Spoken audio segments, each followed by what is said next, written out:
क्या हाल चाल। बढ़िया। कैसी चल रही तैयारी आप लोगों की? आज हमने स्टीरियो आइसोमेरिज्म लिया है, उसके बहुत हमने क्वेश्चंस लिए, ठीक है।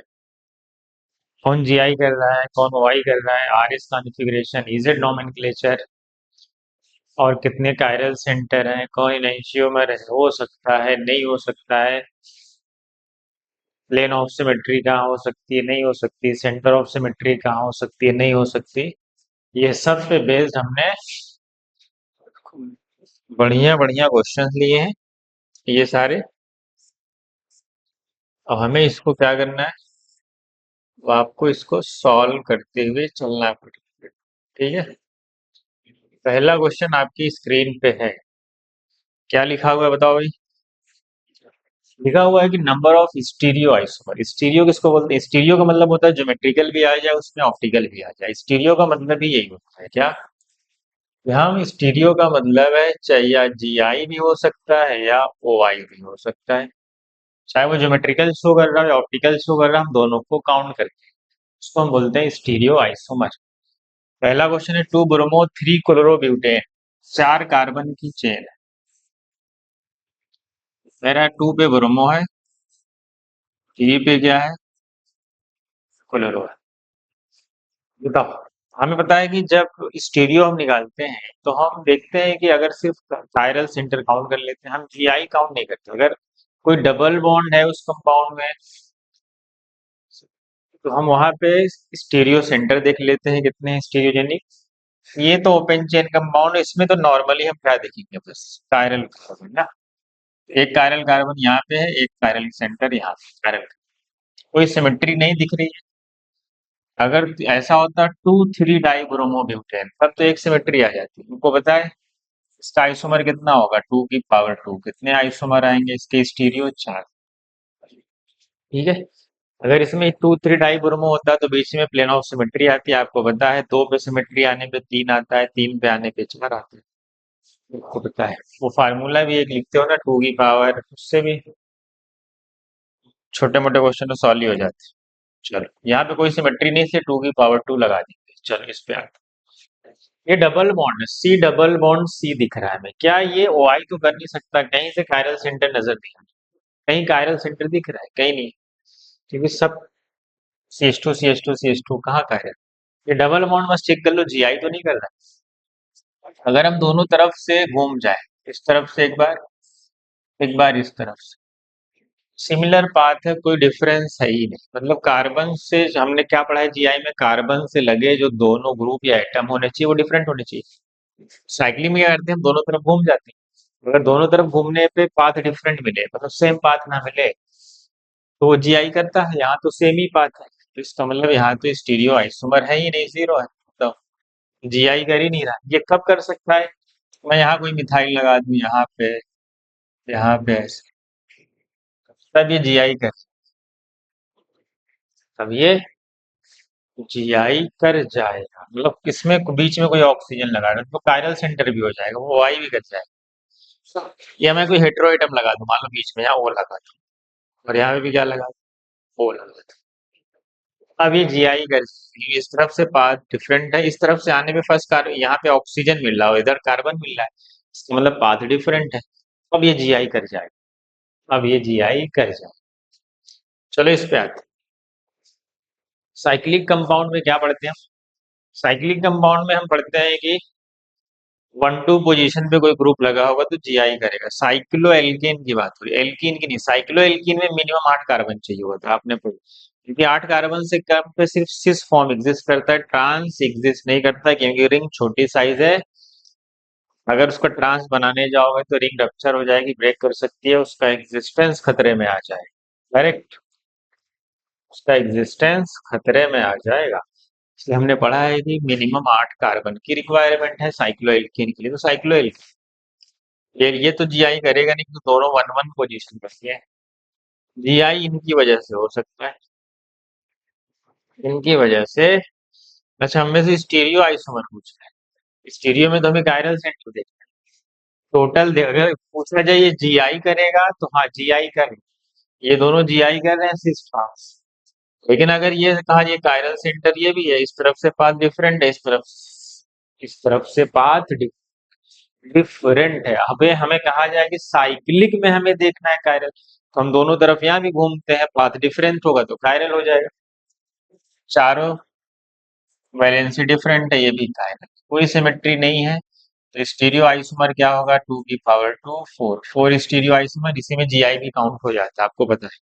हम वाई निकालते हैं, जीआई ऑटोमेटिकली काउंट हो जाता है। अगर पूछा जाता है कि ये जीआई करेगा तो हाँ करेगा, क्योंकि ये दोनों सिस्टेंस कर सकते हैं। चलो इस पे आते हैं। पहले हम स्टीरियोजेनिक सेंटर ढूंढेंगे जो जो जीआई कर सकता है। बताओ ये वाला डबल बॉन्ड जीआई कर सकता है, कोई कायरल है नहीं। ये हमसे स्टीरियो, हमसे क्या पूछा गया है, हमसे कायरल सेंटर, अच्छा स्टीरियो पूछा गया है। अगर मैं कहूँ ये जीआई करेगा, तो बताओ क्या जीआई करेगा, इससे करेगा ना? ये तो जीआई कर रहा है, ये वाला डबल बॉन्ड।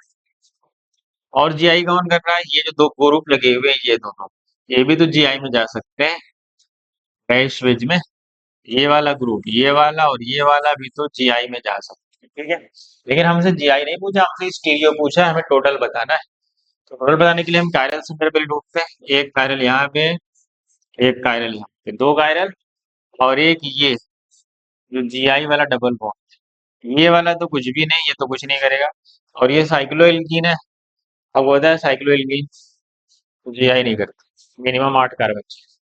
अब देख लो, एक कायरल यहाँ, एक कायरल यहाँ और एक सेंटर यहाँ, तो टोटल कितना हुआ, 2 की पावर 3। 2 की पावर 3 कितने स्टीरियो आइसोमर आएंगे भाई बताओ, 8 आइसोमर। डायरेक्ट इस पे आ जाता। बताओ, एलीन पढ़ा आपने, एलीन में क्या होता है, एलीन में क्या होगा, अगर अल्टरनेट क्या हो, आपने पढ़ा है कि अगर even number of pi bond क्या हो, even number of pi bond हो तो ओ आई करते हैं, और ऑड नंबर पाई बॉन्ड हो तो वो जी आई करते हैं।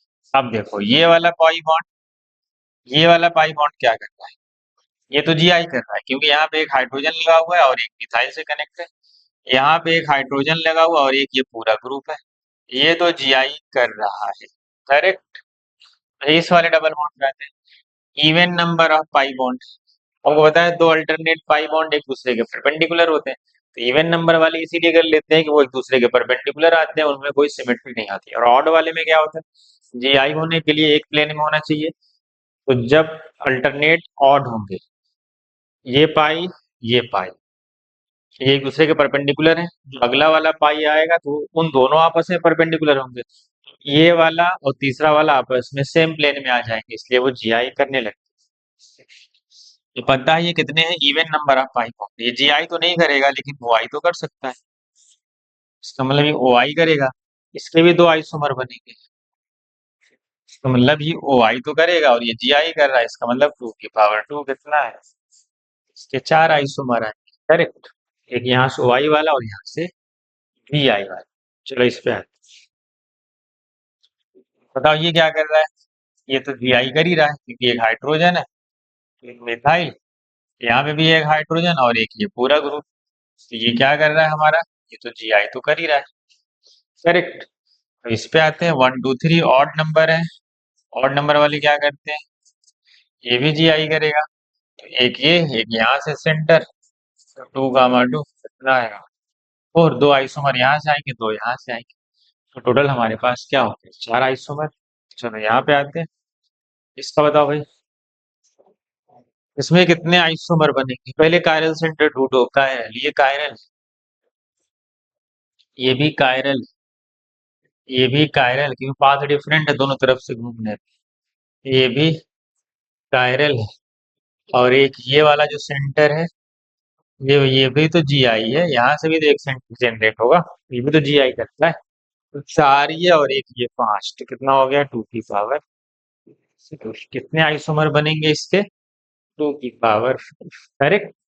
आगे बढ़े, चलो इसका बता दो, कोई कायरल सेंटर है क्या, क्या ये कायरल सेंटर है, नहीं ये कायरल सेंटर नहीं, ये कायरल सेंटर, तो ये एक मिथाइल, एक इथाइल और एक ये पूरा ग्रुप, एक ही कायरल सेंटर है, तो 2 की पावर 1 आएगा 2, एक आर आएगा तो दूसरा ऐसा आएगा, ऐसा भी कह सकते हैं। चलो यहाँ बताओ, ये कायरल सेंटर, ये भी कायरल, कोई सिमेट्री है नहीं, बीच से कट करोगे, सिमेट्री थोड़ी, ऊपर OH लगा हुआ है, नीचे मिथाइल। यहाँ मिथाइल होता तो सिमेट्री आ जाती। 2 की पावर 2 नहीं, तब तो 3 आइसोमर बनते, पता है ना आपको। अगर सिमेट्री आ जाए 2 कार्बन पे तो आइसोमर 3 बनते। यहाँ तो कोई सिमेट्री है नहीं, 2 की पावर 2 कितना आएगा, 4। करेक्ट। इसे बताओ कायरल सेंटर कितना। एक कायरल ये है, क्या ये वाला कायरल सेंटर है? ये कायरल सेंटर नहीं है। इधर से जाने पे क्या हो रहा है, इधर से जाने बात सेम है। इधर से आने पे और इधर से जाने पे देखो, इधर से आने पे पहले पे मिथाइल, इधर से आने पे पहले पे मिथाइल, आगे सेम, इधर भी आगे सेम। तो ये कायरल सेंटर नहीं है, सिर्फ कायरल सेंटर, ये सिर्फ कायरल सेंटर ये है। तो बताओ इसका आइसोमर कितना होगा। आइसोमर होगा 2 की पावर 2, कितना आ जाएगा, 4 आइसो। करेक्ट। आगे बढ़े। हम्म, देख लो, हमने निकाल लिया स्टीरियो आइसोमर। समझ आया, चलो आगे बढ़ो। ये क्वेश्चन है, इसे बताओ कितने स्टीरियो आइसोमर। चलो यहाँ से देखो, एक यहाँ से आएगा, even number of pi bond मिलकर ये करेगा OI। करेक्ट। यहाँ पे कायरल सेट है, ये क्या करेगा आपको पता है, ये करेगा GI। 1 2 3 टोटल कितने आइसोमर बनेंगे, 2 की पावर 3, कितना आएगा, 8 आइसोमर। यहाँ से एक, 2 पाई बॉन्ड वाई में जा रहे हैं, यहाँ पे एक जो GI में जा रहा है और एक टोटल स्टीरियोजेनिक कितने हो गए, 3। स्टीरियोजेनिक सेंटर 3 हो गए। स्टीरियोजेनिक सेंटर 3 हो गए तो हमारे पास 2 की पावर 3 हो जाएगा। चलो इधर बताओ, ये तो कहीं नहीं जाएगा, क्यों? क्योंकि यहाँ पे 2 हाइड्रोजन क्या है, एक जो है, ये तो GI नहीं करेगा, ये कायरल है, ये OI करेगा। ये तो GI कर सकता है क्योंकि कार्बन से लगे दोनों ग्रुप डिफरेंट, एक हाइड्रोजन और ये पूरा। और यहाँ पे भी एक हाइड्रोजन और एक हाइड्रोजन, तो ये क्या कर रहा है, GI कर रहा है। और ये कायरल है तो OI करेगा। तो बताओ कितना हुआ, एक यहाँ से एक यहाँ से, तो कितना हुआ, 2 की पावर 2, कितना आएगा, 4 आइसोमर। या 2 यहाँ से कायरल और 2 यहाँ से, तो भी 4 ही आएगा। अब यहाँ पे आते हैं, क्लोरीन से क्या लगा हुआ है, कार्बन से 4 group attached, chlorine, chlorine, bromine और आयोडीन। कायरल सेंटर है तो इसका 2 आइसोमर बनेगा, एक R और एक S, है ना, R और S। चलो, C2 के साथ chlorine, chlorine, bromine, iodine. C2 के साथ है, डिग्री ऑफ अनसेचुरेशन है, एक DU यहाँ पे है। कह रहा है इसके कितने आइसोमर होंगे, बताओ। ये तो GI करेगा, OI तो करेगा नहीं, ये GI ही करेगा। C डबल बॉन्ड C है तो क्या कर सकते, बताओ इसके कितने geometrical isomer form.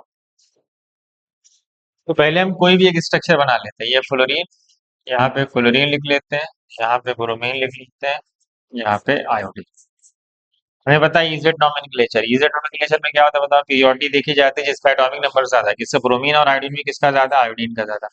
Chlorine chlorine में किसका ज्यादा है, क्लोरीन का ज्यादा। ये कौन सा फॉर्म है, ये है ई फॉर्म, इंटीग्रेट, अपोजिट में है, इंटीग्रेट या ट्रांस भी बोलो। ये ई फॉर्म है, इसका ई फॉर्म है, तो इसका कौन सा फॉर्म होगा, इसका प्लस जेड वाला भी तो आएगा इधर, ई वाला है तो इसका कौन सा फॉर्म एग्जिस्ट करेगा यहाँ पे, इसका यहाँ पे जेड वाला भी फॉर्म पाया जाए। दो तो ये, क्या एक ही सिर्फ 2 ही बनेंगे, नहीं नहीं नहीं।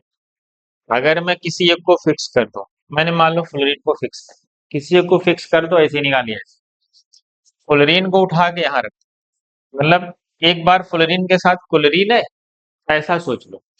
एक बार फ्लोरीन के साथ क्लोरीन है तो एक बार क्या करो, एक बार फ्लोरीन के साथ ब्रोमीन ले लो, क्या ले लो, ब्रोमीन ले लो, क्या ले लो, और एक बार फ्लोरीन के साथ क्या ले लो, बताओ। एक बार फ्लोरीन के ब्रोमीन ले चुके हो तो आयोडीन ले लो, यहाँ तो क्लोरीन ले चुके हो, जब आयोडीन लोगे तो यहाँ क्लोरीन लिख लो, यहाँ ब्रोमीन लिख लो।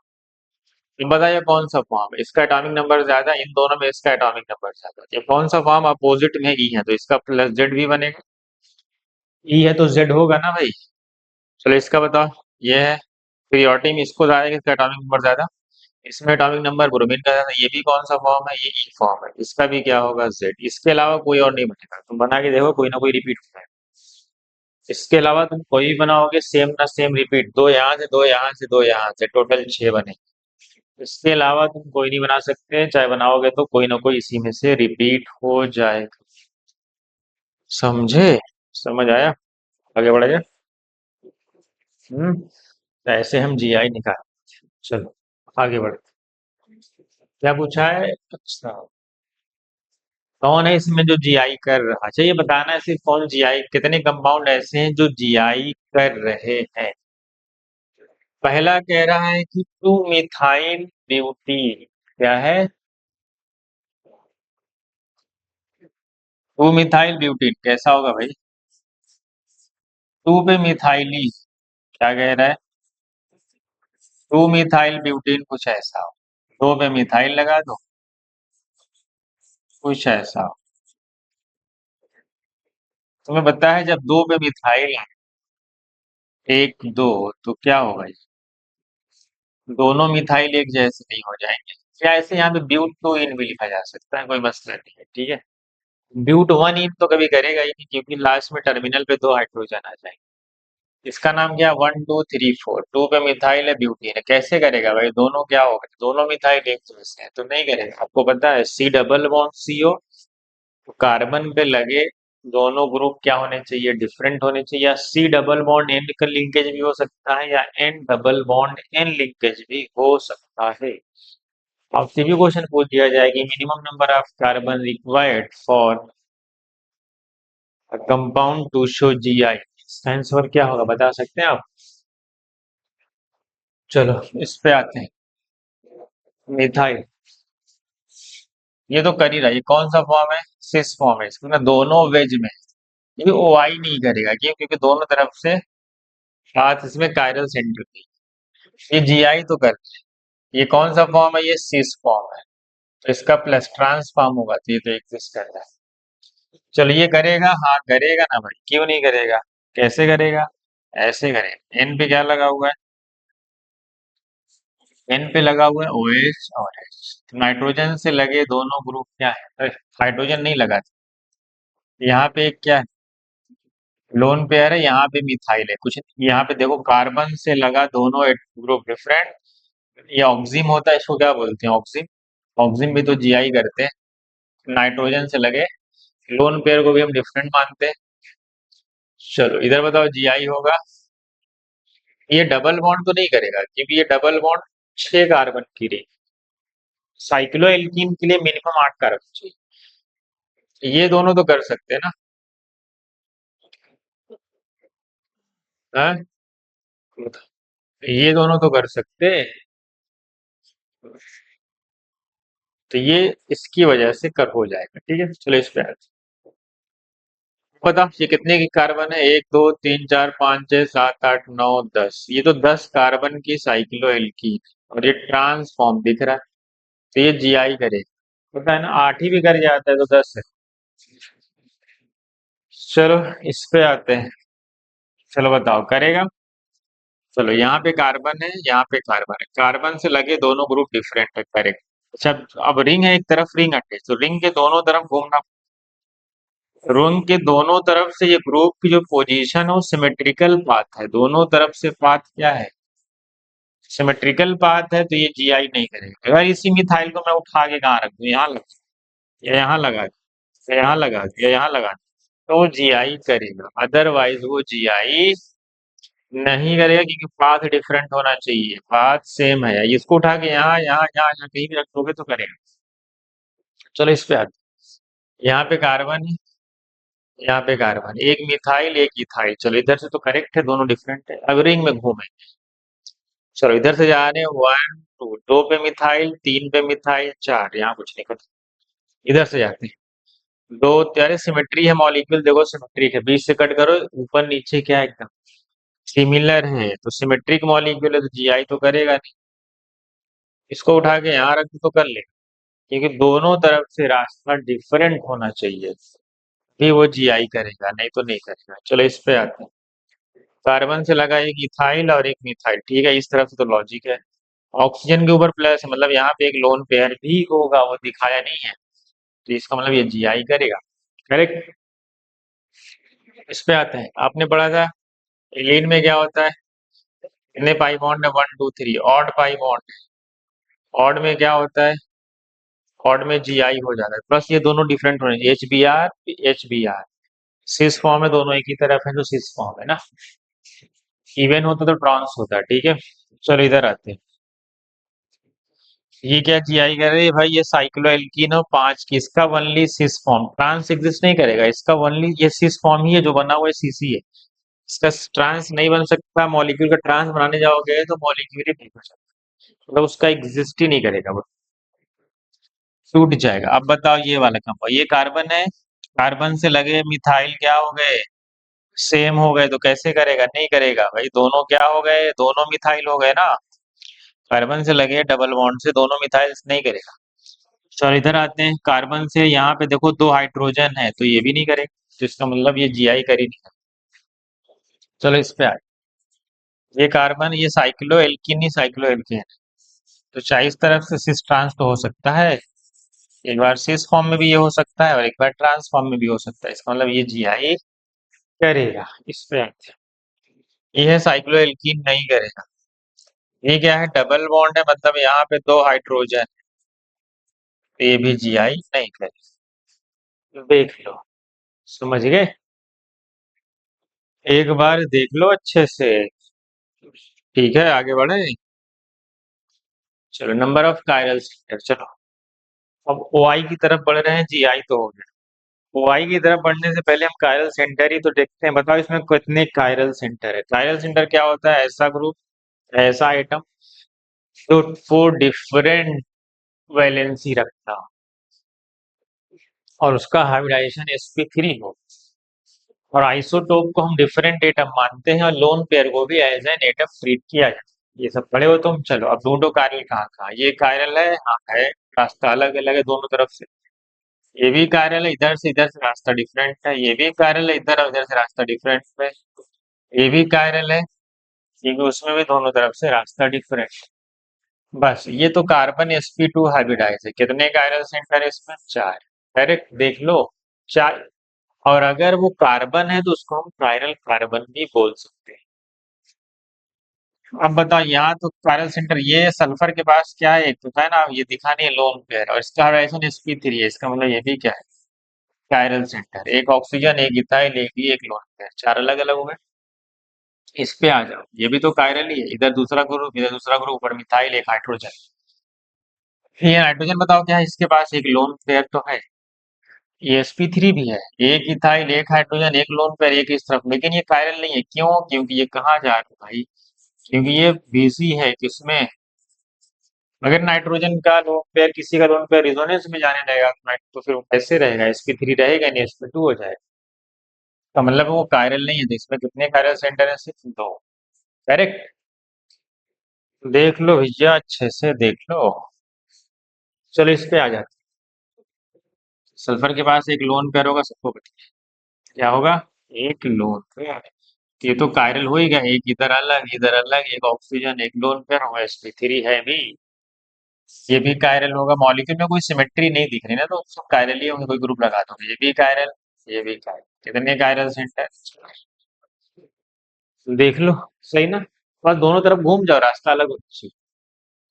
इसमें कायरल कहीं नहीं, क्योंकि इस तरफ से सब पूरा सिमेट्री है, इसमें कोई कायरल सेंटर नहीं।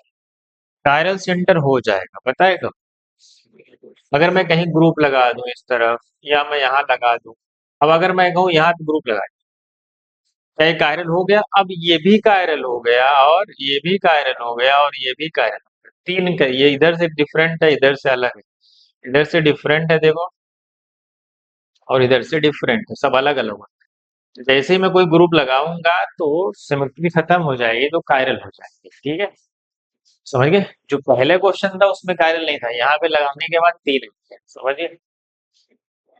चलो यहाँ पे आते हैं, कायरल ढूंढो, ये भी कायरल, क्योंकि इधर से रास्ता अलग है, इधर से अलग है, ये भी कायरल, इधर से रास्ता डिफरेंट, इधर से पाथ डिफरेंट, ये भी कायरल, सब अलग ही अलग दिख रहा है दोनों तरफ से, ये भी है कायरल, लेकिन ये कायरल है नहीं है, क्यों, क्योंकि इसका लोन पेयर कहाँ जा रहा है, रिजोनेंस में जा रहा है, तो हमारे पास सिर्फ और सिर्फ 5 कायरल। करेक्ट, नाइट्रोजन वाला याद रखो, जहां पे वो रिजोनेंस में चला जाएगा वो उसकी कायरल सेंटर नहीं रहेगा। चलो इस पे आ जाते हैं, कायरल ढूंढो। ये तो sp2 कार्बन, ये तो होगा नहीं, अभी sp2 है। चलो इधर बढ़ते हैं, ये तो कायरल है। देख लो नाइट्रोजन के पास क्या है, एक लोन पेयर, एक लोन पेयर, एक हाइड्रोजन, एक इथाइल है, और ये हाँ, तो ये भी कायरल कायरल है, क्योंकि ये रेजोनेंस में नहीं। चलो इसमें आते हैं, ये तो कायरल है ना। इधर देखो, अलग इधर अलग, ये भी तो कायरल है। इधर से रास्ता अलग है, इधर से अलग है, एक मिथाइल। चलो इधर आती, ये तो कीटोन नहीं होगा, ये कायरल है। मिथाइल, दूसरा आइसोप्रोपाइल, कीटोनिक, एक हाइड्रोजन। काउंट कर लो कितने कायरल, ये नहीं होगा भाई, sp2 ये भी sp2, 1 2 3 4 5, तो कायरल सेंटर कितने, 5। ये क्यों नहीं होगा, दो मिथाइल से। करेक्ट। ये तो रेडिकल है भाई, रेडिकल क्या हो, इसका राइसन तो sp2 है, चलो तो है ही नहीं। कार्बोकेटायन है, ये भी तीन डिफरेंट, इनकी वैलेंसी 4 है। चलो इस पे आते हैं। हाँ, यहाँ पे कुछ नहीं लगा है क्या, यहाँ पे लगा दो, CH3 लगा देते। बताओ, नहीं नहीं CH3 मत लगाओ, यहाँ पे लगा दो OH, कुछ तो लगाओ। चलो इस कार्बन में खड़े हो जाओ, OH हाइड्रोजन, Me का मतलब मिथाइल, इधर चौथी प्रियोरिटी डिफरेंट, ये कायरल। यहाँ पे खड़े हो जाओ, इथाइल, ये भी क्या है, ये दोनों सेम है भाई, ये दोनों क्या है, सेम है, तो ये कायरल सेंटर नहीं होगा। ये दोनों सेम हैं, तो इसमें कायरल सेंटर सिर्फ एक। करेक्ट। चलो इस पे आते हैं। आइसोटोप को माना गया है कि ये डिफरेंट माने जाते हैं, CH3 है, CH3 आइसोटोप है, कार्बन 12 नहीं है, कार्बन 14 है, तो ये भी कायरल हो जाएगा, ये दोनों डिफरेंट माने जाएंगे। कार्बन आयन पता है, एक लोन पेयर है, क्या है ये, कार्बन आयन का मतलब ये है क्या भाई, ये लोन ही पेयर तो है। तो लोन पेयर है, लोन पेयर को एटम की तरह ट्रीट करते हैं, sp3 है, जिसका मतलब ये भी कायरल सेंटर है। चलो समझ गए, देख लो भाई अच्छे से। आगे बढ़ जाए अगले क्वेश्चन की तरफ, बढ़े। चलो, मजा आ रही है, सब बढ़िया बढ़िया क्वेश्चन है भाई, बहुत कुछ सीख जाओगे, इससे बाहर कुछ नहीं मिलेगा तुम्हें एग्जाम में। चलो इजेड नॉमेनक्लेचर में बताया कि हम CIP रूल से हम पहले पीरियोडिटी देते हैं, कार्बन से लगे जो दो एटम है उनकी हम पीरियोडिटी असाइन करते हैं, उसके बाद हम देखते हैं कि वो E है कि या Z। चलो पहला आइटम ये कार्बन है, कार्बन से लगा है O, कार्बन से लगा है कार्बन, तुम्हें पता है कार्बन से ऑक्सीजन है, कार्बन से कार्बन है, तो प्रियोरिटी ऑक्सीजन को जाएगी क्योंकि इसका एटॉमिक नंबर ज्यादा है, तो पहला टाई दूसरे पे जाएंगे, दूसरा टाई तीसरे पे जाएंगे, तीसरा टाई तो चौथे पे जाएंगे। चलो यहाँ कार्बन से नाइट्रोजन कनेक्ट है, यहाँ कार्बन से कार्बन, ये तो पहले पे ही जीत गए, आगे जाने की जरूरत ही नहीं। तो पहला ये आइटम पहले देखा जाएगा, देन अगर वो टाई हो गया तब दूसरा देखेंगे, दोनों एक ही तरफ लगे हैं, इसका मतलब ये है सेट जूसा में, या सिस बोलो, सिस की तरह ही काम करता है। चलो इसका बताओ, अब इस कार्बन पे आते हैं, यहाँ कार्बन, ठीक है, इस कार्बन से आए तो यहाँ भी कार्बन, लेकिन मसला क्या है कि ये कार्बन जो है दो और कार्बन से अटैच्ड, ये कार्बन सिर्फ एक कार्बन से है, बाकी दो हाइड्रोजन। इसका मतलब है कि जीतेगा कौन, ये क्यों, क्योंकि ये कार्बन दो और कार्बन से अटैच्ड है, ये कार्बन सिर्फ एक कार्बन से अटैच है, बाकी हाइड्रोजन। अगर एक पाई हो गया तो दूसरे में तो यही जीत जाएगा ना, क्योंकि ये दो कार्बन से अटैच्ड। इसका मतलब है पीरियोडिटी में ये जीत गया। चलो अब आते हैं इधर, कार्बन से लगा है कार्बन, कार्बन से लगा है कार्बन, करेक्ट, लेकिन कार्बन से फिर कार्बन लगा, डबल बॉन्ड में क्या होता है, हम क्या करते हैं, हम एक डुप्लीकेट एटम को हम असाइन कर देते हैं, जैसे डबल बॉन्ड सी है तो सिंगल बॉन्ड करते हैं, ये वाले एटम की इस पे कार्बन, ये एटम इस पे जाता है, और ये एटम डुप्लीकेट इस पे जाता है, अब दोनों कार्बन है तो दोनों पे कार्बन ही कार्बन आएगा। अगर यहाँ C ट्रिपल बॉन्ड N होता तो दो पाई बॉन्ड हटाते, दो N इस पे लगाते और N पे दो C लगाते, समझिए। अब यहाँ पे C से O कनेक्ट है, यहाँ C से C कनेक्ट है, तो पीरियोडिटी O को जाएगी, इसका मतलब ये क्या है, ये भी है Z। करेक्ट। चलो इस पे आते हैं, यहाँ पे क्या है कार्बन, यहाँ पे भी क्या है कार्बन, लेकिन यहाँ हाइड्रोजन नहीं है, यहाँ पे एक हाइड्रोजन, तो यहाँ पे दो कार्बन अटैच है और एक हाइड्रोजन। यहाँ पे सी ट्रिपल बॉन्ड सी, मतलब डुप्लीकेट लगाओगे तो कार्बन ही आएगा, तो सब कार्बन कार्बन कार्बन, कोई हाइड्रोजन है ही नहीं। लेकिन यहाँ पे एक हाइड्रोजन है तो जीतेगा कौन? ये जहाँ पे सारे कार्बन। करेक्ट। चलो यहाँ पे आते, ये है sp3 कार्बन और ये क्या है sp2। और ये भी थोड़ा शॉर्टकट याद रखो कि sp की पीरियोडिटी ज्यादा होती है sp2 से और sp2 की ज्यादा होती है sp3 से। इसको भी चाहे तो याद रख सकते हो। ये कार्बन sp2 है, ये sp3 है, तो पीरियोडिटी जाएगी sp2 को। वैसे भी देखो यहाँ पे हाइड्रोजन नहीं है, यहाँ पे एक हाइड्रोजन है।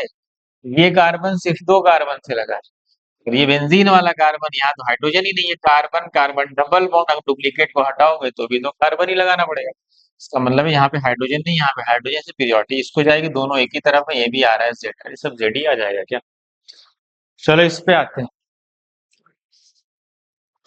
कार्बन से CHO है, ये है COCH3।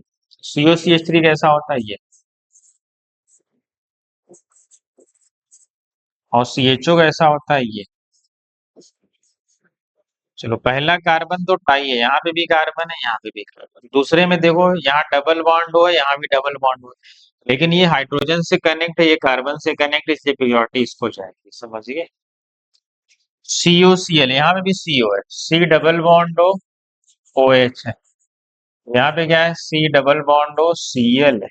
अब देखो पीरियोडिक किसको जाएगी, दिख रहा है कि C डबल बॉन्ड हो। अगर मैं देखूं ये तो कॉमन हो गया, ये कार्बन क्लोरीन से अटैच है, ये ऑक्सीजन से अटैच है, तो क्लोरीन की तो पीरियोडिटी ज्यादा ही होगी ना। इसका मतलब ये आ जाएगा पीरियोडिटी में, दोनों अपोजिट में हो जाएंगे तो आ जाएगा ई, एंटी ये रहेगा।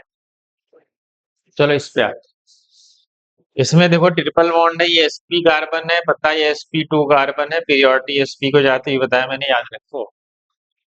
चलो यहाँ पे आते हैं इस कार्बन पे, यहाँ कार्बन से अटैच है, यहाँ पे कार्बन से, ये कार्बन ऑक्सीजन से डायरेक्ट अटैच है। अब देखो ये कार्बन ऑक्सीजन से नहीं अटैच है, कार्बन से अटैच। इसका मतलब पीरियोडिटी ऑक्सीजन वाले को जाएगी, ये वाले। इसका मतलब ये क्या है, ये भी ई है, दोनों अपोजिट में, मतलब एंटी की है। चलो यहाँ पे सी है, फिर एन है, यहाँ पे सी से हाइड्रोजन है तो पता है एन को जाएगी पीरियोडिटी, सबको पता है किसको जाएगी, सी एन को। ये है सल्फर, ये है कार्बन, कार्बन को तो जाएगी नहीं, सल्फर का एटॉमिक नंबर ज्यादा होता है। दोनों एक ही तरफ है तो जेड। करेक्ट, देख लो। समझ गए। ये हमारा हो गया I P and Z normal. ये हमारे क्वेश्चन थे, मजा आए। चलो आगे बढ़ते हैं। अगला क्वेश्चन है ये, RS कॉन्फ़िगरेशन। RS में भी पता है आपको कैसे चलते हैं, पहले पीरियोडिटी असाइन कर देते हैं। क्या करते हैं, आपको पता है RS कॉन्फ़िगरेशन में क्या होता है, इसको क्या माना जाता है, इसको हम मानते हैं ये अबव द प्लेन, मतलब बोर्ड के सामने। जो हॉरिजॉन्टल लाइन है इनको हम क्या मानते हैं, अबव द प्लेन है, और जो वर्टिकल लाइन है उसको हम मानते हैं बिहाइंड प्लेन, मतलब डैश, उसको हम डैश में लिखते हैं। इधर वाला भी वही है, इसको कंफ्यूज होने की जरूरत नहीं, इधर वाले भी वही। हॉरिजॉन्टल लाइन का मतलब in front of the plane, मतलब इस बोर्ड के सामने ऐसे। तो डैश का मतलब बिहाइंड द प्लेन, मतलब बोर्ड के पीछे की तरफ, मतलब एक ऐसे सामने से होगा तो एक बोर्ड, ये मान लो बोर्ड है, ये बोर्ड है, एक ऐसे होगा तो एक ऐसे होगा, ठीक है। और हम इसको मानते हैं कि ये जो हॉरिजॉन्टल लाइन वाले में होते हैं वो होते हैं वेज पे, और जो वर्टिकल लाइन वाले होते हैं उसको होते हैं डैश। चलो अब फटाफट बताओ। यहाँ तो एक ही कायरल सेंटर है, यहाँ तो डायरेक्ट डायरेक्ट पीरियोडिटी असाइन कर दो। सबसे ज्यादा एटॉमिक नंबर पहला आइटम इसका है तो फर्स्ट पीरियोडिटी इसको जाएगी, सेकेंड पीरियोडिटी इसको जाएगी, थर्ड पीरियोडिटी इसको जाएगी, फोर्थ इसको जाएगी। इसके बेसिस पे CIP रूल के अकॉर्डिंग, मतलब जिसका एटॉमिक नंबर ज्यादा, उसने बताया कि ड्यूटेरियम एंड ट्रिटियम इनका तो एटॉमिक नंबर सेम है, आइसोटोप है, तो यहाँ मास देख लिया जाएगा, तो मास इसका जाता है। हम क्या करते हैं, 1 से 2 होते हुए कहाँ जाते हैं, ये हमारा तरीका है सॉल्व करने का। 1 से 2 होते हुए 3 पे जाएंगे, कहाँ जाएंगे, 1 2 3 वाया 2, चले गए। कैसे जा रहे हैं, क्लॉकवाइज। फिर चौथे वाले को देखेंगे, अगर चौथा वाला इस पे है, किस पे, डैश पे, किस पे है, अगर चौथा वाला डैश पे मतलब वर्टिकल लाइन पे, तब अगर क्लॉकवाइज जा रहे हैं तो क्लॉकवाइज ही रहेगा, और क्लॉकवाइज को हम क्या बोलते हैं, आर। अगर ऐसा होता है कि फोर्थ पीरियोडिटी जो तुम्हारी है वो वर्टिकल पे नहीं हॉरिजॉन्टल पे, और तुम क्लॉकवाइज जाओगे, सामने मतलब वो सामने आ गया, ऐसे समझ लो कि तुम जा रहे थे, ऐसे घूम रहे थे, वो सामने मिल गया, तुम लौट आओगे, क्या करोगे? लौट आओगे। तुम ऐसे जा रहे, तुम लौट के वापस चले जाओ, ठीक है? तुम ऐसे गए, सामने कोई दिखा, तुम भाग लिए ऐसे। इसका मतलब है कि अगर वो वर्टिकल पे आ गया बिहाइंड द प्लेन, मतलब दिख ही नहीं रहा, तो तुम जैसे जा रहे हो वैसे ही जाओ। लेकिन अगर यही फोर्थ पीरियोडिटी तुम वन से टू होते हुए थ्री पे गए और चौथी पीरियोडिटी हॉरिजॉन्टल पे थी, तुम रिटर्न मार दोगे, मतलब क्लॉक वाइज जा रहे हो तो एंटी क्लॉक वाइज, मतलब वो एस हो जाए। चलो इसका बताओ, पीरियोडिटी में किसको सबसे ज्यादा? कार्बन कार्बन कार्बन कार्बन, ठीक है। फिर कार्बन से डबल, फिर कार्बन से हाइड्रोजन है, यहाँ कार्बन से कार्बन है, यहाँ कार्बन से ऑक्सीजन है, यहाँ भी कार्बन से ऑक्सीजन है। लेकिन मसला क्या है, यहाँ कार्बन ऑक्सीजन के बाद हाइड्रोजन है, यहाँ कार्बन ऑक्सीजन के बाद नाइट्रोजन है, इसका मतलब पीरियोडिटी इसको जाएगी। पहली पीरियोडिटी इसको जाएगी और दूसरी इसको जाएगी। कार्बन के साथ हाइड्रोजन है, कार्बन के साथ कार्बन है, तो तीन इसको जाएगा, चार इसको जाएगा। समझ गए? तो वन से टू होते हुए थ्री पे जाएंगे। कैसे जा रहे हैं? क्लॉक वाइज ही तो जा रहे हैं। चौथी पीरियोडिटी हॉरिजॉन्टल पे है, क्या करोगे? सामने आ गया तो भाग लो, रिटर्न हो जाओ। आर, तुम जा रहे थे क्लॉकवाइज, लेकिन हमें क्या करना पड़ेगा? इसको टर्न मारना पड़ेगा। क्यों? क्योंकि सामने कोई नजर आ गया, हमें भाग जाना पड़ेगा, ठीक है? तो क्या हो जाएगा? रिटर्न मारना पड़ेगा, तो हो जाएगा एस, ठीक है। इस पे बताओ पीरियोडिक किसको जाएगी? यहाँ पे नाइट्रोजन है, पहला आइटम तो नाइट्रोजन ही, तो दूसरे वाले आइटम पे देखो कार्बन कार्बन कार्बन, यहाँ कार्बन से ऑक्सीजन है, तो दो इसको जाएगा। अब देखो, इस कार्बन के पास सिर्फ एक हाइड्रोजन, इस कार्बन के पास दो हाइड्रोजन है, जिसके पास कम हाइड्रोजन है उसको पीरियोडिक जाएगी, तीन ये चार ये। कह रहे हैं एक से दो होते हुए तीन पे जाना है, ये ना पढ़े हो, एक से दो होते हुए तीन पे जाओ। कहाँ से होते हुए? एक से दो होते हुए तीन पे जाओ। चलो तुम जा रहे थे, सामने चौथा मिल गया, सामने ही खड़ा था तो वापिस ले लिए। तुमने अपना रास्ता ही बदल लिया, तुम घूम गए इससे, मतलब जा रहे थे एंटी क्लॉकवाइज, सामने ये दिखा, तुम रिटर्न मार दिए, तो ये क्या हो जाएगा? ये हो गया आर, ठीक है। इसको बताओ, ये कायरल सेंटर है, यहाँ पे खड़े हो जाओ। हाँ पीरियोडिटी, अच्छा यहाँ दो कायरल सेंटर, दो कायरल सेंटर पहले हम नंबरिंग करते हैं यूपीएससी के अकॉर्डिंग, क्योंकि ऑप्शन में two R three S two S two S, नहीं two S three S two R three S, ऐसा ऑप्शन है। देखो यहाँ भी कार्बोक्सिलिक एसिड, यहाँ भी कार्बोक्सिलिक एसिड, तो यहाँ भी हाइड्रोक्सी लगा है, यहाँ पे भी हाइड्रोक्सी लगा, तो चाहे ऊपर से नीचे आ जाओ, चाहे नीचे से ऊपर चले जाओ, कोई फर्क नहीं पड़ेगा, क्योंकि दोनों कार्बोक्सिलिक एसिड। चलो पहले इस कार्यल सेंटर पे खड़े हो जाओ, मतलब अब पहला आइटम ऑक्सीजन है, तो पहली पीरियोडिटी इसको जाएगी, करेक्ट, देख लो। दूसरा हाइड्रोजन जहां भी होगा हमेशा चौथे पे है। कार्बन के साथ क्या लगा है?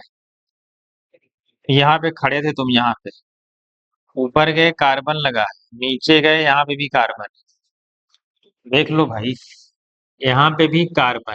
पहला तो टाई हो, पहला यहाँ पे भी कार्बन, यहाँ पे भी कार्बन, टाई हो गया ना। अब कार्बन एक ऑक्सीजन से लगा है, एक कार्बन से लगा, एक हाइड्रोजन से लगा। यहाँ पे क्या मसला है कि ये सी डबल बॉन्ड हो है, फिर हो, मतलब ये हाइड्रोजन से कनेक्ट ही नहीं है, सिर्फ ऑक्सीजन ही ऑक्सीजन से कनेक्ट है, इसका मतलब सेकेंड पीरियोडिटी इसी को जाएगी। और थर्ड किसको जाएगी? पूरा जो नीचे वाला है उसको थर्ड देनी पड़ेगी, पूरा जो नीचे वाला है इसके लिए थर्ड हो गया हमारा जो कायरल सेंटर है। तो हमें कहाँ जाना है? वन से टू होते हुए थ्री पे जाना है ना, वन से टू होते हुए थ्री। चौथा मिल गया सामने, सामने ही खड़ा था, तुम्हें भागना पड़ा रिटर्न, तुम रिटर्न मार दोगे ऐसे। तुम जा रहे थे एंटी क्लॉकवाइज, चौथा सामने, रिटर्न मार दो, इसका मतलब है कि क्लॉकवाइज हो जाएगा, मतलब अगर ऊपर से हम आ रहे हैं तो ये टू आर, ऊपर से अगर हम आ रहे हैं तो ये टू आर, अगर हमने नंबरिंग आईपीएससी की ऊपर से की है तो ये टू आर। चलो, अब अगर हम नीचे से जा रहे हैं, यहाँ जा रहे हैं, देख लो, समझ गए? तुम बताओ पीरियोडिक किसको जाए? मैं दूसरी पेन से दिखा देता हूँ, येलो कलर से। इसकी पीरियोडिक फर्स्ट आएगी, करेक्ट। सेम वैसे ही यहाँ पे भी तो है। इस कार्बन पे तुम खड़े थे, यहाँ पे O लगा था, यहाँ कार्बन लगा था। कार्बन से दो दो ऑक्सीजन लगे हैं, तो दूसरी पीरियोडिक इसी को जानी है, क्योंकि इस कार्बन से कार्बन है, कार्बन से एक ही ऑक्सीजन है। देखो, तुम यहाँ पे खड़े हुए, पहला ऑक्सीजन, फिर हाइड्रोजन, इधर भी कार्बन, इधर भी कार्बन, तो ऑक्सीजन को पीरियोडिक चलेगी, क्योंकि ये एटॉमिक नंबर 7। ठीक है। अब देखो इधर, कार्बन से कितने ऑक्सीजन लगे हैं, सी डबल बॉन्ड O, तब उसको दो ऑक्सीजन मान लो। कार्बन से तीन ऑक्सीजन कनेक्ट, इस कार्बन से ये वाला कार्बन, तो एक कार्बन यहाँ था, कार्बन, ये दोनों टाई हो गए थे, इससे तीन ऑक्सीजन कनेक्ट, इसको आ जाता है। एक ही ऑक्सीजन एक कार्बन है, तो पीरियोडिक इसी को जाएगी, तो दो। तो चौथी पीरियोडिक किसको जाएगी, इसको जाएगी, और तीसरी वाली किसको देना पड़ेगा, ऊपर वाली। 1 से 2 होते हुए कहाँ जाएंगे, 3 पे। कैसे जा रहे हैं, कैसे जा रहे हैं, कैसे जा रहे हैं भाई, एंटी क्लॉकवाइज। कैसे जा रहे हैं, एंटी क्लॉकवाइज, लेकिन चौथा सामने था भाई, सामने ही बैठा था, हमें भागना पड़ा रिटर्न, तो ये एस नहीं होगा, कि ये क्या हो जाएगा, जा रहे थे एंटी क्लॉकवाइज, सामने चौथा था, वापिस आ गए, तो क्या हो गया, ये 3R, क्या हो गया। समझे। एक चीज और बता देता हूँ, देखो मसला क्या है, अगर यही OH देख लो, इस क्वेश्चन को थोड़ा याद रखो, कि अगर मैं इस मॉलिक्यूल से बीच से कट करूंगा, कोई सिमेट्री नहीं आएगी, देखो, प्लेन ऑफ सिमेट्री नहीं आएगी, ये मिरर इमेज नहीं है एक दूसरे के। अगर मैं इसके अबाउट कट कर दूं, पता है, अगर मैं इस OH को इधर कर दूं और इस H को इधर कर दूं, तब एकदम सिमेट्री आ जाएगी, क्या आ जाएगी, प्लेन ऑफ सिमेट्री। इसका मतलब अगर प्लेन ऑफ सिमेट्री है, तो मॉलिक्यूल ऑप्टिकली इनएक्टिव, अगर वो ऑप्टिकली इनएक्टिव है, अगर ये R होगा तो ये S होगा, अगर वो क्लॉकवाइज घुमाएगा तो एंटी क्लॉकवाइज में घुमा देगा। इसका मतलब ये है कि अगर मॉलिक्यूल में प्लेन ऑफ सिमेट्री है, अगर ऊपर R है, तो नीचे वाला S, और नीचे वाला R है तो ऊपर वाला S। समझ गए। और अगर प्लेन ऑफ सिमेट्री नहीं है, और मॉलिक्यूल फंक्शनल ग्रुप ऊपर और सब कुछ सेम है, बस एक ग्रुप को पोजीशन बदल दी है, तब अगर एक R आया है तो दूसरा भी R ही आएगा, अगर वो S आया है तो वो भी S ही आएगा। इसको चेंज करोगे तो प्लेन ऑफ सिमेट्री आ जाएगी। मतलब इस जो एटम से इस कार्बन, कायरल कार्बन से लगे तीनों ग्रुप सेम है, देखो, और इस कायरल कार्बन से भी लगे तीनों ग्रुप सेम हैं। अगर ऐसी सीन है, लेकिन उसमें प्लेन ऑफ सिमेट्री नहीं, एक ग्रुप की पोजीशन बदली हुई है, तो इसका मतलब दोनों का कॉन्फ़िगरेशन सेम आएगा। अगर R है तो RR आए, और अगर S है तो SS आए, और अगर उसमें प्लेन ऑफ सिमेट्री आ गई, तो एक का R आएगा तो एक का S ही आना। तो फिर देखो यहाँ 2R 3R आए, समझ गए। चाहे नीचे से जाओगे तो इसको 2R 3R मानना पड़ेगा, क्योंकि फंक्शनल ग्रुप सेम। समझे, इसको भी ध्यान में रख लेना। यहाँ पे कोई सिमेट्री विमेट्री नहीं है, सब अलग अलग ग्रुप है। तो चलो पहले इस कायरल कार्बन पे खड़े हो जाते हैं। चलो नंबरिंग असाइन करो। सबसे पहले देखो कौन है, कार्बन से कार्बन, कार्बन से नाइट्रोजन, कार्बन से कार्बन, कार्बन से कार्बन, तो पहली पीरियोडिक तो नाइट्रोजन को जाएगी, क्योंकि इसका एटॉमिक नंबर क्या है, ज्यादा है। दूसरी किसको जाएगी पता है, कार्बन, कार्बन से कार्बन टाई हो गया, कार्बन से कार्बन टाई हो गया, कार्बन से कार्बन टाई हो गया। दूसरा देखना पड़ेगा, यहाँ पे तीन सी डबल बॉन्डों को दो ऑक्सीजन मान, यहाँ पे कार्बन तीन ऑक्सीजन से कनेक्ट। चलो इस पे आते हैं, कार्बन सिर्फ एक ऑक्सीजन से कनेक्ट है, और एक कार्बन से एक हाइड्रोजन से, ये तो हार गया उससे। चलो ये वाला देखते हैं, C double bond O Cl, मतलब कार्बन से Cl डायरेक्ट रह जाए और दो ऑक्सीजन है, तो पीरियोडिक किसको जाएगी भाई, Cl को। दूसरा आएगा ये, तीसरा कौन आएगा, तीसरा तो यही आएगा, कि नीचे वाला हार गया था इससे, तो ये है। पता है ना, 1 से 2 होते, 1 से वाया 2 जाना है, 3 पे। चौथी पीरियोडिक कहाँ है, ये पूरी चौथी पीरियोडिक है वर्टिकल लाइन पे। इसका मतलब कैसे जा रहे हो, क्लॉकवाइज पे, वर्टिकल पे आ रहा है तो चेंज नहीं होगा, तो ये क्या माना जाएगा, R। समझे। चलो अब आते हैं इस वाले कायदे से, और नंबरिंग कहाँ से होगी, ऊपर से, क्योंकि कार्बोक्सिलिक एसिड है, मतलब आईपीएससी के अकॉर्डिंग 1 2 3 4 यहाँ से नंबरिंग हुई तो 2 पे आ रहा है। पूरा अगर सही से लिखें, पूरा एकदम एग्जैक्ट तरीके से लिखें तो हमें लिखना पड़ेगा 2R। चलो अब अगले पे आ जाए। किस पे आ जाए बताओ? नीचे वाले का है, इस पे आ जाते, येलो से दिखा दे। चलो पहला आइटम कार्बन, पहला ऑक्सीजन, हाइड्रोजन, कार्बन, तो जीता कौन? ऑक्सीजन पहले जीत। हाइड्रोजन है तो चौथे पे ही जाएगा, सबको पता है। कार्बन से क्या लगा है? 2 ऑक्सीजन लगे। यहाँ कार्बन से क्या लगा है? कार्बन से नाइट्रोजन लगा है, कार्बन से कार्बन लगा है, कार्बन से कार्बन लगा है, लेकिन यहाँ कार्बन से ऑक्सीजन लगा है, तो पीरियोडिक किसको हो जाएगी? जो कार्बन से ऑक्सीजन लगा हो। 1 2, तो ऊपर वाले को क्या आ गई हमारी? 3। हमें पता है 1 से 2 होते हुए 3 पे जाना है। कैसे जा रहे हैं? क्लॉकवाइज। लेकिन सामने, सामने कौन है भाई? कोई बैठा है, तो हम क्या करेंगे? रास्ता बदल देंगे। तो हमारा आ गया एस। और कितने कार्बन है? 1 2 3, 3s। तो हमारा जो इसका आर एस कॉन्फ़िगरेशन होगा उसका आंसर होगा 2R, 3s। समझे? ऐसे निकाला जाता है। हाँ, अब इसका निकाल लोगे तो हम छोड़ दो मैं। चलो सर पीरियोडिक बता देता हूँ, बाकी तुम निकाल लेना। पीरियोडिक बताओ, इस पैरेलल सेंटर पे खड़े हो जाओ। पहला ऑक्सीजन है, कार्बन कार्बन हाइड्रोजन, तो पहली पीरियोडिक ऑक्सीजन को, चौथी तो हाइड्रोजन को ही जाएगी। देखो इस कार्बन से नाइट्रोजन है और कार्बन है, लेकिन इस देखो इस कार्बन पे कार्बन लगा है, इस कार्बन से ये दोनों टाई हो गए, ये और ये टाई हो गए। कार्बन यहाँ भी था, कार्बन यहाँ भी था।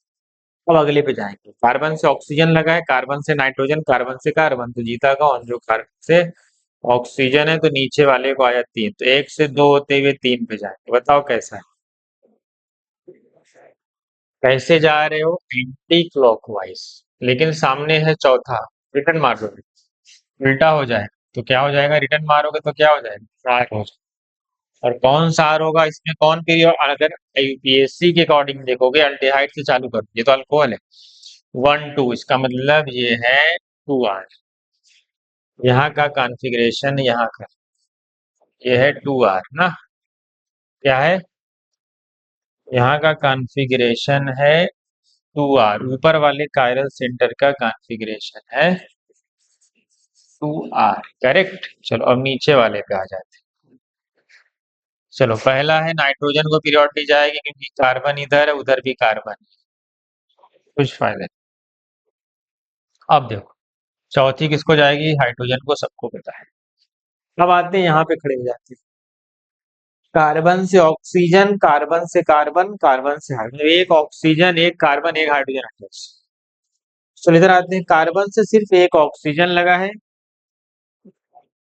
इस वाले ये वाला ऑक्सीजन इस ऑक्सीजन से टाई हो गया, लेकिन यहाँ पे कार्बन लगा है, बाकी यहाँ 3 हाइड्रोजन है, तो जीता कौन? ऊपर वाला। तो सेकेंड पीरियड दी गई दूसरे वाले को, और तीसरी किसको गई? नीचे वाले को।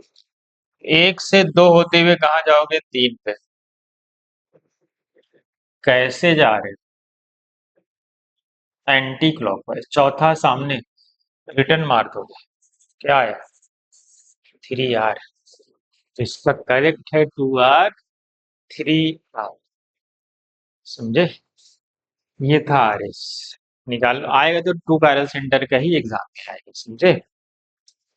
आएगा तो ही कायरल सेंटर वाला ही आएगा। आगे बढ़े, बहुत अच्छे अच्छे क्वेश्चन है सब। चलो आपने पढ़ा है डी और एल कॉन्फ़िगरेशन, जिसको हम बोलते हैं एक रिलेटिव कॉन्फ़िगरेशन होता है। हमसे पूछा गया है कि बताओ डी कॉन्फ़िगरेशन कैसे? कौन इसमें डी है? डी कैसे पहचानते हैं? तो पता है डी वो होता है, हम आईपीएससी के अकॉर्डिंग नंबरिंग करते हैं, जो लास्ट कायरल कार्बन होता है, अगर उस पे NH2 ग्रुप लगा, या हो सकता है OH ग्रुप लगा हो, अगर वो राइट साइड तो डी है। और अगर लास्ट कायरल पे OH हो या NH2 लेफ्ट साइड में लगा है, तो वो एल बोला जाता है। मसला क्या है कि यहाँ देखो क्या है, क्या लग रहा है? बताओ कौन सा है? ये डी है कि एल है? पहला वाला बता सकते हो क्या है? तो बॉटम पे कौन है? हाइड्रोजन है। देखो बॉटम पे किसको रखा गया, पहले ध्यान से देखो। ध्यान से देखो, यहाँ OH रख, ये तो ठीक रखा क्या? चलो ये भी ठीक रखा। तो पहले इसी का बता दो, OH कहाँ है? लेफ्ट में। लेफ्ट का मतलब ये कॉन्फ़िगरेशन L, और ये लास्ट कायरल स्क्वायर। ऊपर से नंबरिंग होगी क्योंकि ऊपर से IPSC के अकॉर्डिंग ऊपर से ही हमें आना पड़ेगा। ऊपर से ही तो आओगे, 1 2 3 4, लास्ट कायरल यही है ना? लास्ट कायरल कार्बन यही है, इसी पे देखना है OH कहाँ है, लेफ्ट में है, इसका मतलब ये कॉन्फ़िगरेशन L। चलो इसका बताओ। हमें तो OH यहाँ नीचे दिया होगा भाई, इसको कुछ करना पड़ेगा। पहले क्या करें? हमें हमें CH2OH को बॉटम पे लाना है यहाँ। हमने ये पढ़ा है, RS कॉन्फ़िगरेशन में अगर इवन नंबर ऑफ एक्सचेंजेस हो, मतलब दो एक्सचेंज हो, तो कॉन्फ़िगरेशन नहीं बदलता। और अगर सिंगल एक्सचेंज करोगे तो RS हो जाएगा, SR हो जाएगा। अगर हम इवन एक्सचेंज कर दें, दो एक्सचेंज करते हैं, तो कॉन्फ़िगरेशन इंटैक्ट रहता है, मतलब वो चेंज नहीं होता है। तो पहले हम क्या करें पहले हम इसको आपस में इंटरचेंज करते हैं। क्या करें? जब इंटरचेंज, मैं यहीं पे इंटरचेंज कर रहा हूँ, तो यहाँ पे हाइड्रोजन आ जाएगा और यहाँ पे OH बच जाएगा। ये अभी एक हुआ है, और हमें इवन में करना है। फिर एक बार क्या करेंगे, इन दोनों को आपस में एक्सचेंज करेंगे। तो जब ये इधर जाएगा तो हाइड्रोजन यहाँ पहुंच जाएगा, तो नीचे कौन आ जाएगा? फिर नीचे आ जाएगा CH2OH, और फाइनली यहाँ पहुंच जाएगा H। अब मिला लो, अब देखो, यहाँ पे H हो गया, नीचे CH2OH, और OH आ गया हमारा लेफ्ट में। बताओ, OH हमारा लेफ्ट में है, लेफ्ट में है तो कौन सा कॉन्फ़िगरेशन? हमारा कॉन्फ़िगरेशन होगा L। समझिए, CH2OH को बॉटम पे लाओ। अभी तो हमें D पूछा है, अभी तो दोनों L मिल गए। इस पे आते हैं, हमें इसको यहाँ लाना है। तो पहले क्या करें, इसको इंटरचेंज करें। करेक्ट। पहले CH2H को नहीं करेंगे, CH2H को बाद में करेंगे। इसको आपस में इंटरचेंज करेंगे तो क्या हो जाएगा, OH यहाँ हो जाएगा और H यहाँ हो जाएगा। फिर एक बार इनको आपस में इंटरचेंज करेंगे, जैसे OH इधर जाएगा CH2OH आएगा, तो OH तो लेफ्ट में हो गया, OH तो लेफ्ट में हो गया। इसका मतलब ये भी कौन सा कॉन्फ़िगरेशन? इसका मतलब ये भी L। ये भी क्या है आपका? ये भी तो L ही हो गया। अब क्या करें? सब L ही L हो रहे हैं, क्या D नहीं है क्या इसमें? अच्छा, ये देखो, यहाँ तो सिंगल ही कायरल है, क्या है? यहाँ तो एक ही कायरल कार्बन है, और NH2 कहाँ लगा हुआ है? लेफ्ट में। ये तो ऑलरेडी L ही है, क्या है? ये कॉन्फ़िगरेशन तो L ही। अब क्या? यहाँ तो D आया ही नहीं, D आया ही नहीं, सब L L हो गए। इसका मतलब है कि हमें क्या करना था, CH किसी एक को चेंज करना था। चलो कोई बात नहीं, इसमें क्या है आंसर हमारा? None of. नीट भी तो कभी कभी पूछता है, NTA में तो कभी कभी ऑप्शन नहीं रहता, जानबूझ के किया है। अगर ऑप्शन नहीं है, कभी कभी तो इस बार दो ऑप्शन थे, दो ऑप्शन है तो आप एक ऑप्शन मार्क कर दो। समझ गए? तो थोड़ा प्रैक्टिस होनी चाहिए। समझ गए? कैसे देखते हैं? जब डी डी ग्लूकोज पता है ना, डी ग्लूकोज। हाँ, एल ग्लूकोज कैसा होगा? डी ग्लूकोज किसको पता है? मैं यहाँ बनाऊं। डी ग्लूकोज कैसा होता है बताओ? CHO होता है, यहाँ पे OH होता है, 1 2 3 ओपन चेन में 4 कायरल सेंटर होते हैं, पता है ना? HOH OH, यहाँ क्या आता है? CH2OH, correct. यहाँ पे H, जहाँ पे H है उसके सामने OH, यहाँ H। ये है डी ग्लूकोज। देखो OH कहाँ पे है भाई? OH कहाँ पे दिख रहा है आपको? OH है आपका right side. Last chiral centre ये। टोटल कायरल सेंटर 4 है, 1 2 3। लास्ट कायरल पे OH, ये डी ग्लूकोज। अच्छा, डी ग्लूकोज में देखो हाइड्रोजन की पोजीशन देखो कहाँ पे बदली। अगर मैं IPSC के अकॉर्डिंग नंबरिंग करूँ, 1 2 3, 3 पे जो है H राइट में है, बाकी जगह H लेफ्ट। ऐसे याद रख। देखो थर्ड का, जो सेकंड कायरल सेंटर है, मतलब ऊपर से नंबरिंग करने में तीसरे नंबर पे है। जो तुम्हारा सेकंड कायरल सेंटर है उसमें एच और ओएच की पोजीशन बदली है, बाकी सब में राइट है। बस वहां बस वहां पे ओएच लेफ्ट। अगर तुमसे कहा जी डी को इसका एल बनाओ, तो इसका एल बनाने के चक्कर में इसका एल यहाँ तक सेम रहेगा भाई, यहाँ तक कोई फर्क नहीं पड़ेगा, यहाँ तक एज इट इज रहेगा। बस क्या करना है, ओएच को यहाँ कर इस पोजीशन को बदल देना है। किसको? बस इसको बदलना है। ये नहीं कि सबको बदलो तो मिरर इमेज हो जाएगी, सबको इधर उधर कर दोगे तो इनैंशियोमर हो जाएगी। इसको OH को इधर कर दो और H को इधर कर दो, उसको हम बोलते हैं एल ग्लूकोज। क्या बोलते हैं? एल ग्लूकोज पूछा जा सकता है, अभी जेई मेन ने पूछा था इसको। ठीक है, आगे बढ़ते हैं। समझ गए? हाँ, ये क्वेश्चन है। क्या कह रहा है? Which of the following is correctly matched? कह रहा है इसमें कौन सा करेक्टली मैच्ड है, बताओ। बताओ भाई जल्दी। ये है जो कह रहा है ज्योमेट्रिकल आइसोमेरिज्म शो कर रहा है, क्या ये बात सही है? ये बाई फिनाइल वाला केस है, ये फिनाइल है। तो बता इनकी साइज क्या है? दो फिनाइल एक प्लेन में होंगे तो ऐसे होंगे ना, ऐसे। अब यहाँ पे क्लोरीन है, ब्रोमीन, साइज भी बड़ी है, इनके पास इलेक्ट्रॉन्स भी। तो उस रिपल्सन से, इलेक्ट्रॉनिक रिपल्सन से बचने के लिए वो क्या हो जाते हैं? वो ऐसे ही एक, पहले ऐसे थे अब ऐसे हो जाएंगे, ऐसे। रिपल्सन को मिनिमाइज करने के लिए वो परपेंडिकुलर प्लेन में चले जाएंगे। और बताओ जब वो परपेंडिकुलर प्लेन में चले गए, एक प्लेन में ही नहीं रहे, तो जीआई कहाँ से? जीआई तो कर नहीं सकते, ओआई कर सकते हैं। इसका मतलब है ये जीआई नहीं करेगा, ये ओआई कर सकता है लेकिन जीआई नहीं करेगा। क्यों? क्योंकि ये दोनों चले जाएंगे डिफरेंट प्लेन में, मतलब ऐसा हो जाएगा। ऐसा समझने के लिए समझ लो कि अगर इसको मैं ऐसे दिखा दूं, ऐसे,